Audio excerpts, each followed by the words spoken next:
What's going on, everybody? This is Afro Think Tank. Today I'm gonna teach you something about the isms, all right? About the capitalisms, about the communisms, about the liberalisms, about the conservatisms, about the fascisms, about the authoritarianisms. Because it's come to my attention that there are a lot of people who really don't understand what any of these isms are, right? Some people call themselves conservatives, but they don't really have any conservative ideologies or talking points, right? They just cling to what they believe is conservatism, right? You got some people who cling to liberalism, but they really don't know what liberalism is. They have no idea. They just have a vague idea based off, what they see on the internet about liberalism, right? And you got some conservatives who they think that anything outside of conservatism is liberalism. So they may be on the far right, and anything that doesn't go with what they believe in, they call it liberalism, like far left, right? But what you got to understand, there are many different isms that people believe in, many different isms, right? And everybody falls under either a combination of certain isms or they fall directly underneath a ism, right? And you actually be very surprised that when you actually learn about the isms and what they are actually about, what their ideologies are, you will find out that you believe in a lot of these other isms, right? You may be a conservative, but you may believe in a liberal, feel the liberal talking points of policies or ideologies, right? You may be a liberal, but you believe in some of the conservative policies. You may be a progressive, right? But you believe in some conservative policies, right? You could be a progressive and you may be mistaken as a liberal, right? You could be, so you can, a lot of these isms, right? They're not quite interchangeable always, but they blend, right? Everything's not black and white. Everything is just not as simple as a lot of these self-proclaimed political experts and pundits try to make it out to be, right? That's why I'm always saying, a lot of these people don't know what they're talking about, and they saying it with their chest, right? Loud and ignorant, don't know what they're talking about, right? And so, y'all know my motto, learn something, teach something. Every day I learn something new. If I don't learn something new in every day, then I failed myself. That's how I see it, right? Because I'm always seeking information. A smart person always knows he don't know nothing, and there's a wealth of information and knowledge for them to learn. A stupid person thinks they're the smartest person in the room, and they don't have space for nothing else because their cup is full of ignorance, right? So what I'm gonna do is I'm gonna arm my subscribers and people who don't subscribe to me. I'm gonna arm you with some facts about the isms. So that way, going forward, you can build your argument, your political argument based off reality, based off real world things and not off anecdotal talking points off your favorite YouTube guy because you like that person, because you would like to hang out with that person, because you think you relate to that person in a social way. You think that you would love to hang out with that person. So because you like that person, what they say, you believe that it may be true. Or you ride with them like you in some sort of club and your mans can't do nothing wrong. You got to back them up at any point. You got to understand what you're talking about, know what you're getting into, and you got to know what hill you're dying on. Because a lot of people are dying on hills they don't have to die on. A lot of people are wasting lots of energy campaigning for things they don't really know about. Like, we automatically say we hate communism, right? Why? Because Europeans in America, capitalism, they hate communism. So they demonize communism. So we automatically grow up looking at communism as inherently evil. But in other countries, people who grow up in the communist societies, they look at capitalism as evil, inherently evil. So in their societies, they demonize capitalism. Now, we in the real world know capitalism is probably the most successful and evil form of institution ever created on the planet. It beats out authoritarianism, right? It beats out communism. And if any country decides they want to try some sort of socialism, guess what? The communist country, like America, make sure they destabilize that socialist economy so that we can go on the news and say, look, see, socialism doesn't work. Look what happened to that country. But in reality, it was the capitalist system that made sure that they sanctioned and destroyed these socialist countries so that there's no proof that socialism actually works. right? So, but, you know, to each his own, or what version of social construct that, you know, we as human beings decide collectively that we want to live on, right? We have to decide what systems do we want to live on. And we got to also understand that we as human beings are fully capable of creating something new. We don't have to stick with the old. We got to understand what those old isms are, right? We can pluck the good things out of all the isms that we like, right? There are things about conservatism, right, depending on where the conservatism is coming from, that we can all agree that we like, right? There are certain things about progressivism, right, that everybody would agree that they like. We can all say there's certain things about socialism, right, that we all can agree that we like. Because, for example, in America, a capitalistic, social capitalistic system, right, the most popular government programs are social programs. Social Security, Medicaid. Those are both 100% socialist programs that reside within a capitalistic system, right, that is the most popular in America. It's the most popular program are social programs, socialist programs. It's not my opinion. These are facts. 80% of Republicans love Social Security, Medicaid, and those social programs. 91% of Democrats love Social Security and Medicaid. If you're a Republican or a Democrat politician and you threaten Social Security and Medicaid, your run for the presidency or any political office is dead on arrival. Because them old folks don't want you to mess with their socialist policies, while these same old folks rail on socialist countries and say they don't work because they love capitalism. But in the capitalist system, if you were to take out that socialist program, the capitalistic system that we live on currently would cannibalize the weakest and the lowest paid amongst all of us. Literally, without that socialist system mechanism within our capitalistic society, we would be screwed. Because there are some countries that's purely capitalistic that don't have any social safety nets, no socialism within their capitalist system, and the people are suffering dramatically. And there's also socialist countries that, because they're being sanctioned by all the capitalistic countries, the governments are not able to generate the revenue to take care of the people the way, you know, they should be able to show how socialism will work in a country that's not being stifled by a capitalistic system. The best version that we have of a successful socialist or hybrid socialist country are is the Eastern European countries. What was that? The Nordics, like they make the chocolate and they got the wood shoes and, you know, those people, you know, Sweden and all that place, The Hague and all those guys, right?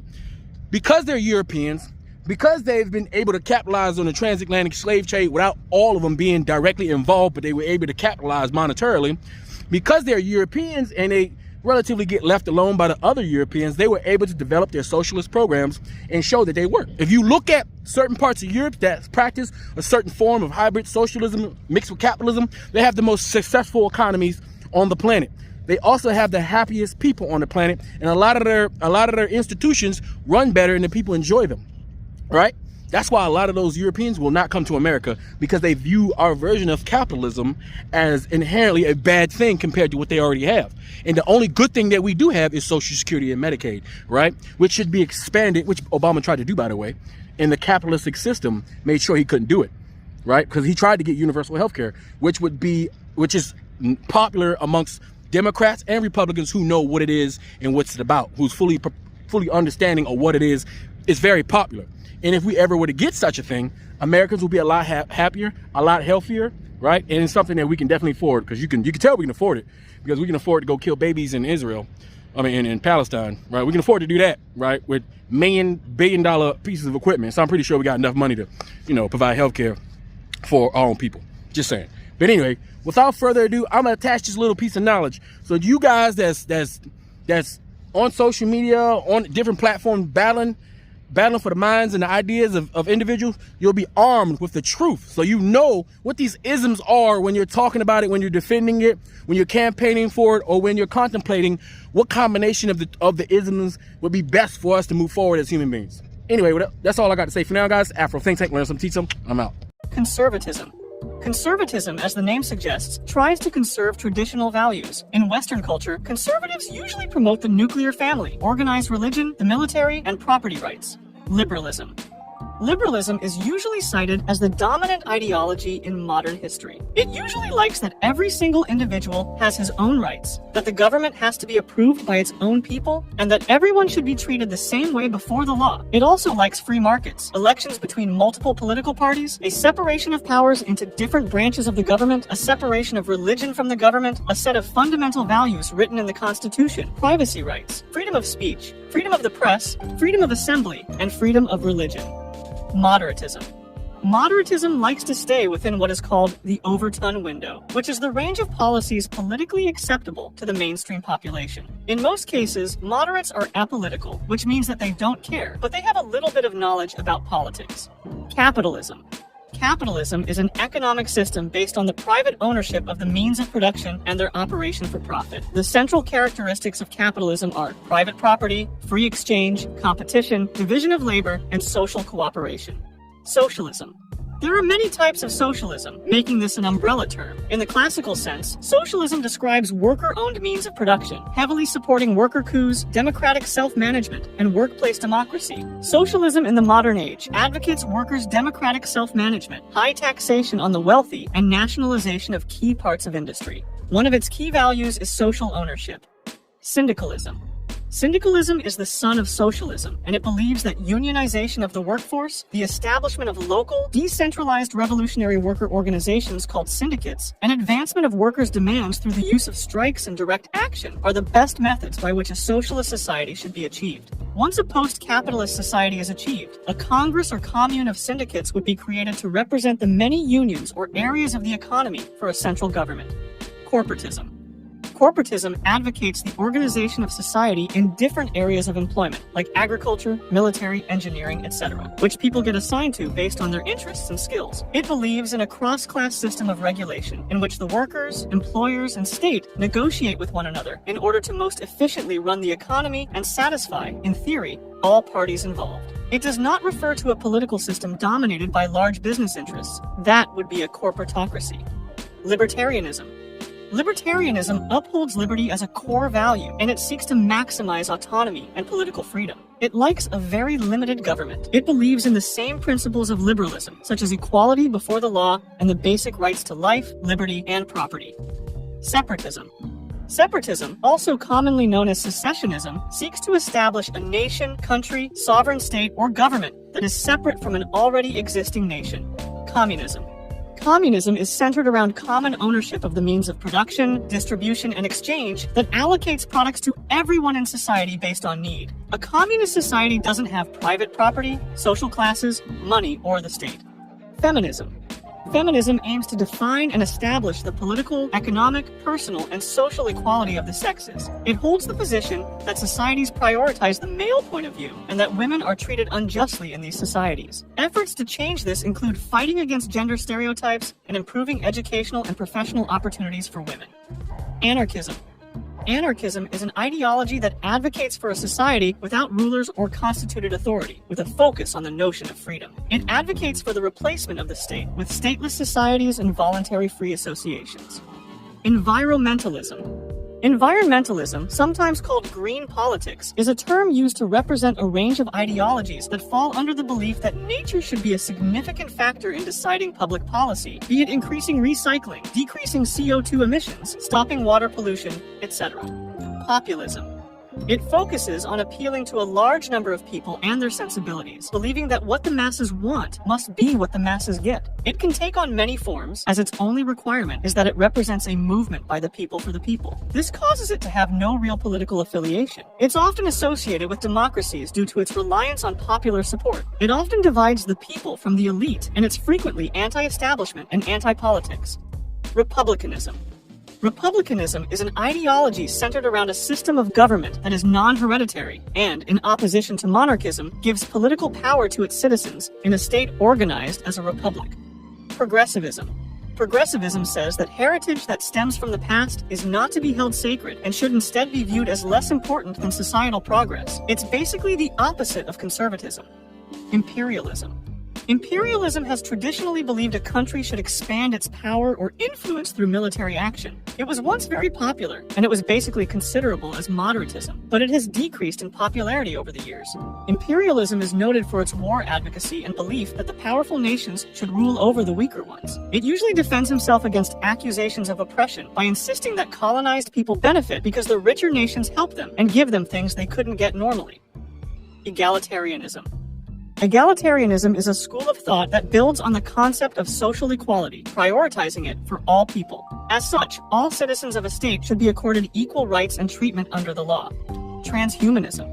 Transhumanism believes that everyone should upgrade themselves with technology to overcome both the most basic and most complex of humanity's challenges. The ultimate objective is for all people to reach immortality and an incredibly advanced mind and body. Communitarianism. Communitarianism is an ideology that emphasizes the well-being of and the importance of the community as the primary social unit. It will typically stress the idea that the left-right binary of politics is holding politics back, as well as argue that policies from both sides of the spectrum are complementary and necessary to benefit the community. It believes that absolute individualism is harmful when it contradicts the common good. Authoritarianism. Authoritarianism is a form of government characterized by a strong power, which is usually central, that demands obedience to authority and limited political and civil freedoms. For example, most classic monarchies are a form of authoritarianism. The ruler of an authoritarian country imprisons and persecutes its opponents. Fascism. Fascism says that people are weak divided, but strong united under the banner. Whether that banner be of a state, nation, army, or anything of the like. It is authoritarian, which means that it's characterized by a controlling government that rejects the idea that people can vote between multiple parties. It involves a strong central power, which usually refers to a dictator, so it rejects separation of power. Fascism is also ultranationalist, which is the belief that a nation shouldn't care about other nations' rights as long as it benefits itself. Ultranationalism usually coexists with militarism, which is the idea that a nation should have a powerful enough military to expand national interests and values. Fascism suppresses opposition using forceful methods. It believes in a natural social hierarchy, and it promotes the refusal of individual interests for the perceived good of the nation or race. Nazism. Nazism is a form of fascism with a focus on its racist ideology, which says that the Aryan race is superior. It believes that the Aryan race should rule the rest of the world to make it better, thus being ultranationalist. To be classified as an Aryan by the Nazis, you have to be white, straight, mentally and physically able, non-cowardice, and non-Jewish. If you are considered non-Aryan, you are called Untermensch, which means subhuman. It also likes eugenics, a set of beliefs and practices that aim to improve the genetic quality of a human population. For that reason, people with inherited disorders are considered useless eaters and were killed or sent to camps on sight, as they were regarded as life unworthy of life. Nazism also hates homosexuals, considering them Untermensch as well. I'll be making similar videos. Subscribe to see them.